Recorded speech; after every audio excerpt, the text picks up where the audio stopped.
What is this that's gonna go on the grill? Why, it's boneless, skinless chicken thighs. Watch how fast this came together. Plain, non-fat Greek yogurt. Easy for me to say. And it has to be the Greek kind, okay?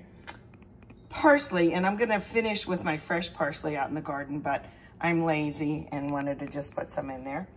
And I cheated and used a little minced garlic in the marinade, but I also put some garlic salt, little salt. So the yogurt and the lemon and the garlic.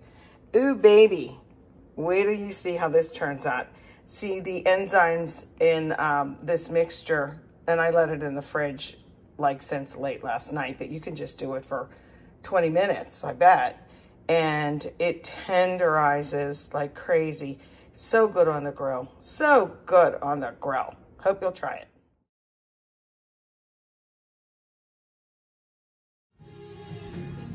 Wish you could smell this.